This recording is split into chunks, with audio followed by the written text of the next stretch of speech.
So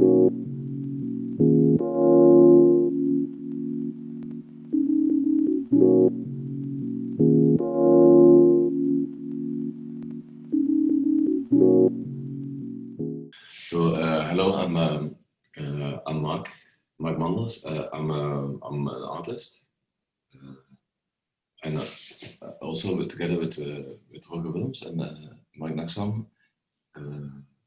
we made Roma publications, and in I think 1998, and but my main job is being an artist. But I really like to make books. I really enjoy that.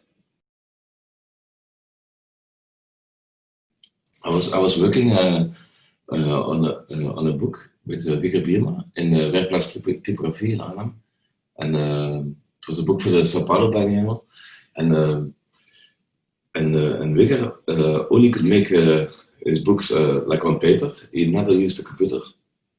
And then he asked Roger, because he was the only person he knew who used also a computer to make a book. Like, it sounds now very strange, and it's not so long ago. Huh? So then Roger helped like putting the book in the computer. And how I remember, I was one day I had kind of a flu.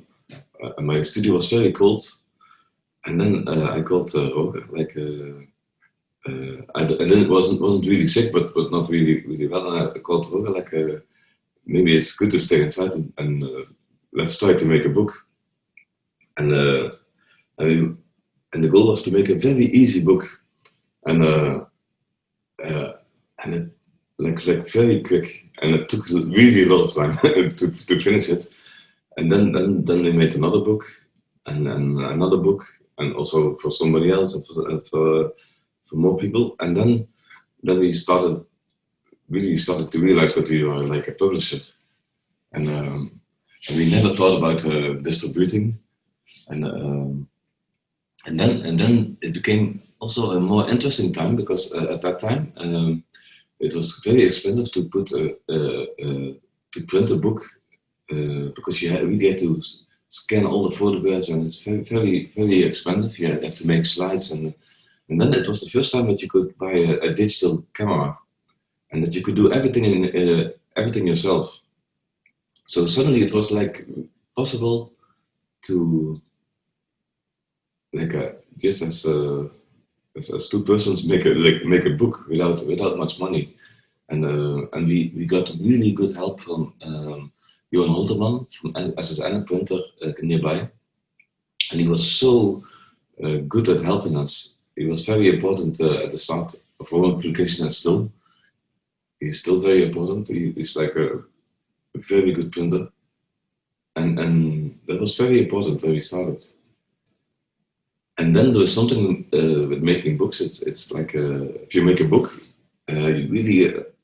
Many times you feel really happy because you have the feeling you make something good, but then when it's printed, it's a kind of it's kind of disappointing, and then you want to make a new book to make it better, and so I think making books is kind of addictive, and for me as an artist, it's a very interesting form, because it's like, for me, it's like an exhibition in the form of a book. It's really like and it's also what I also like is that like you can really make artworks in the form of a book, and they are very cheap, and many people can have them, and people can put them away in shelves, and it doesn't take so much space. And once you open it, you like books have really like many different levels of time in it. Like you can really go into a book and really look at every detail, but you can also sometimes open it and then like 1 year later you open it again, and I don't know, that's something really special about books. And I also like that you can make a rhythm, like you you start with a page and then another one and another one. It's really an interesting language, especially as a sculptor. What I also really like about Roman publications, the kind of the excitement of that something new is being made together with more people. Like normally, I'm in my studio and just making things, but books is something else. It's also working with other artists and of course with Roger and also with Hans sometimes. And it's something I really like. For me, it has also a lot of things to do with friendship and like because that's maybe also an important thing. Like when I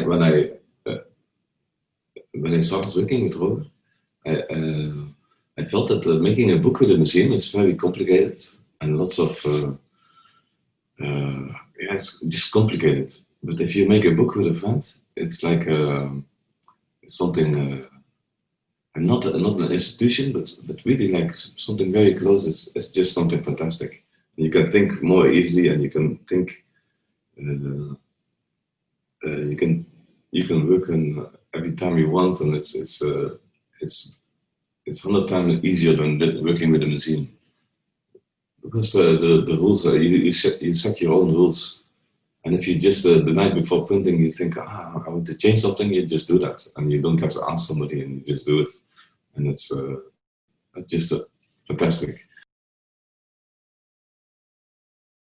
Yeah, I also enjoy the process of making books. It's like and now it's just like you can do it in Photoshop in like not even 1 second. And but I'm really happy that I learned to do that and to learn how the printing process works and choosing the paper and the spine and all these kind of things. I really enjoy, and it's because I think one thing that we really want to do with Roman publications is that the books are also really objects and things, and that it's not even designed. It doesn't look like it's designed by somebody. It's almost like. But the last years, I live in Belgium, and Roger lives in Amsterdam. So we don't see each other so much, and especially in this period, it's like the Corona period. It's very very complicated. But it's something like something that for me is really important, and of course Roger is really the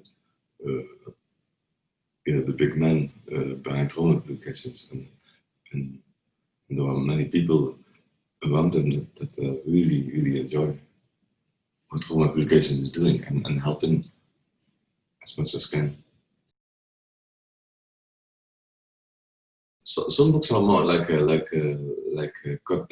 documentation, but other books are more like artworks, are also a little bit like maybe this sounds strange, but like machines to create works. I can show you one example if you want. This is a very very early book that he made. It has like only like blue as a cover. And it's called A Colored Room with Black and White Scene. Like I think almost nobody knows this book. I don't think it was really sold well and everything, but for me it was super important.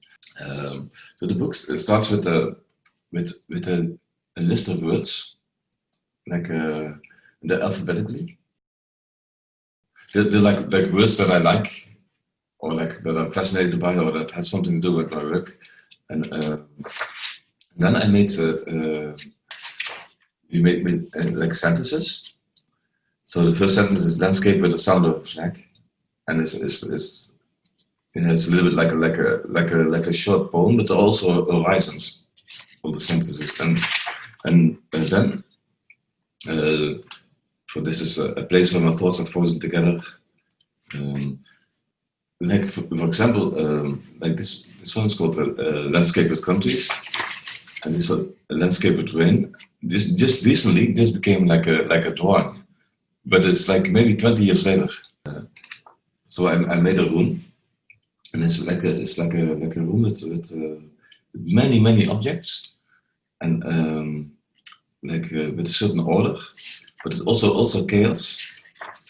And like here, the things are ordered in color, and also with lots of photographs and details. And here there's like one part, and it's created in black and white.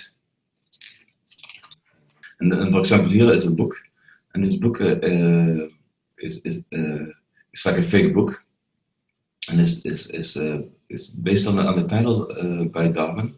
And then, like here, there's under this thing, there's like a group of photographs that I'm picking up the book in the landscape, and it's like and yeah, lots of details. Like it looks totally like chaos, but if you look carefully, there are lots of works in it. And actually, this just realized now, this one is now in the collection of MoMA. This little thing, it's a drawing. And so I'm still making because this is only made by a group of us. I'm still making works based on these small sentences.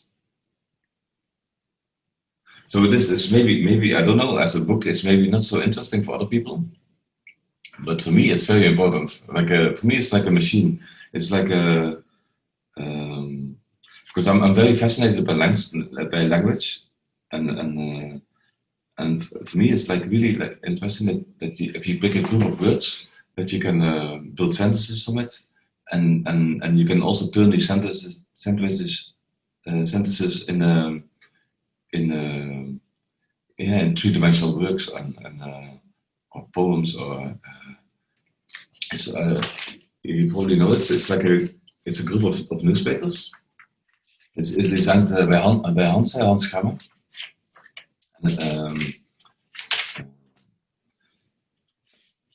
And this is a very important thing for me in my work, because like in my work I try to make my total work is something that is totally frozen in time. So for me it's really something that works from 20 years ago, or like 5 years ago, or last week. They all are in the same moment, and they all are just left behind by the person who made them. And one moment I needed a paper mache for my work, and I realized that I couldn't use a real newspaper because then it was not related in a wrong way to time. So I had to make newspapers to make this little piece of paper mache. And so then finally, together with Hans, we made this newspaper.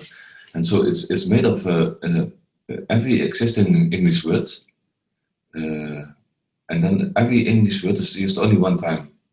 And then the photographs are made in my studio, like Dutch, or like, and they don't contain really language. It's like,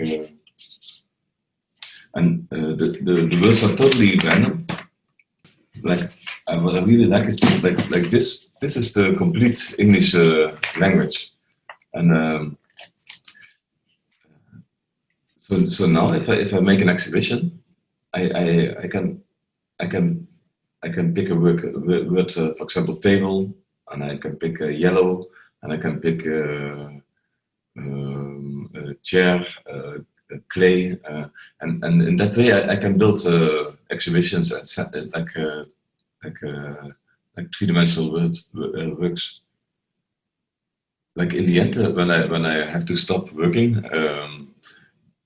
then you will see that I used only just like from all these words that exist, only just a very small amount of words, as small as possible. Like the last years, I'm making a lot of works that contain the word yellow, and I make compositions with yellow, and it's like an idea that's almost nothing, but it's very interesting to have this little area to make something really complicated and related to things that touch us and touches our mind. And without Roma publications, I never had the chance to make something like this, and it's really important for my work. Very, So I'm afraid that will almost certainly happen. That all the images, like the I don't know how many images there are made every day on how many photographs people make of pizzas every day, like so many, and they're all stored, and it's 100% sure that all these digital images, one way or another, will get lost, and it also will be like websites or like PDFs or whatever. They all like, this is like the Black Ages. I think there will be nothing left. Only the few people that made the books. You can still.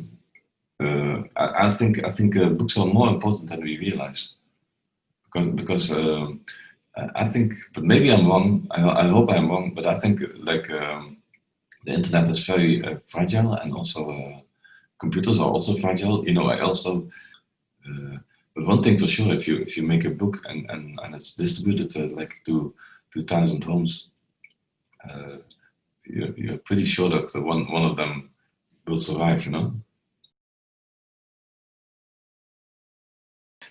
These two books also for Roma, from Dr. Suter, these two books, and I think it's really, really, I really like these books, but I never.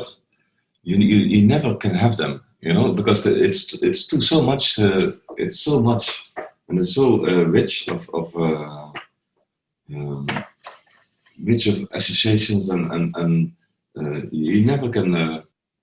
You never can finish this book. It's impossible, and there's always like a desire left, because you want to have it. You really want to have it, but you cannot. You don't have the time to have everything, but it's like you always have this strange desire if you close this book, because there's really much more, and that's what I really like. Like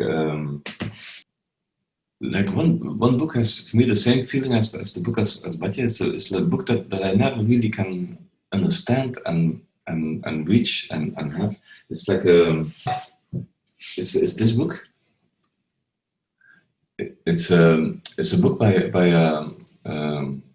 Harald Seeman, the famous curator, and it's about the bachelor machines. It's a really fantastic cover. It's but also the design of the book is very strange. It's like a little bit too small. Yeah, it's just a fantastic book. It's like how beautiful, crazy humans are.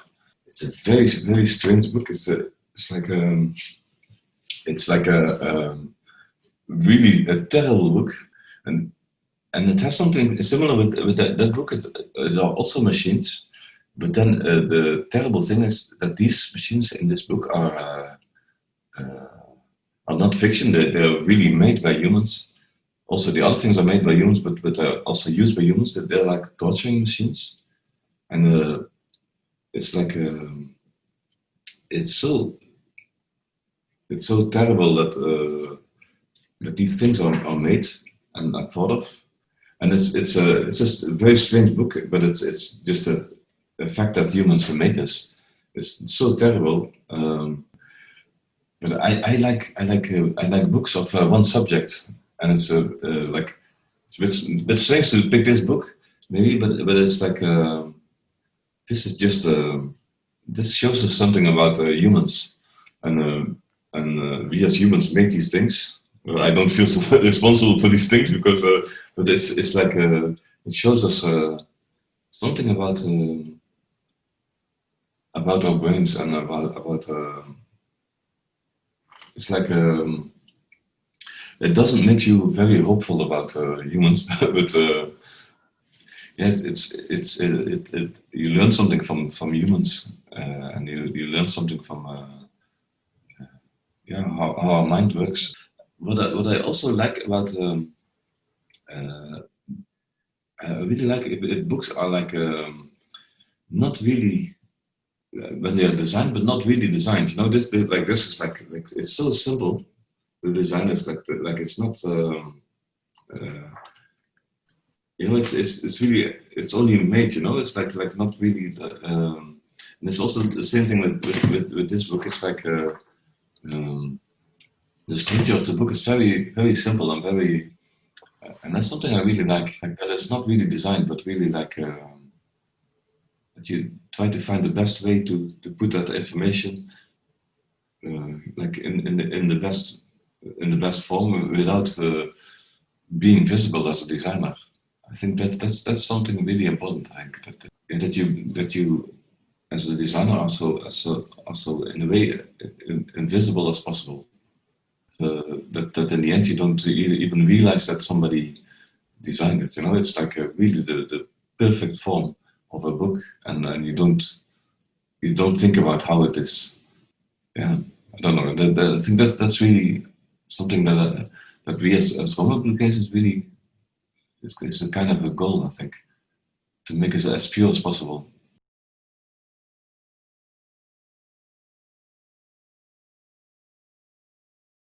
So it has something like really. Yeah, of course, it's a strange period, but it has also something. Something that you have to use every period for in the best way, and I think this period has also something very special. And can you imagine how great it will be to be together with many people again? It's yeah, so I really look forward to that, and it's also good to feel now how lucky we were when it was normal to see so many people.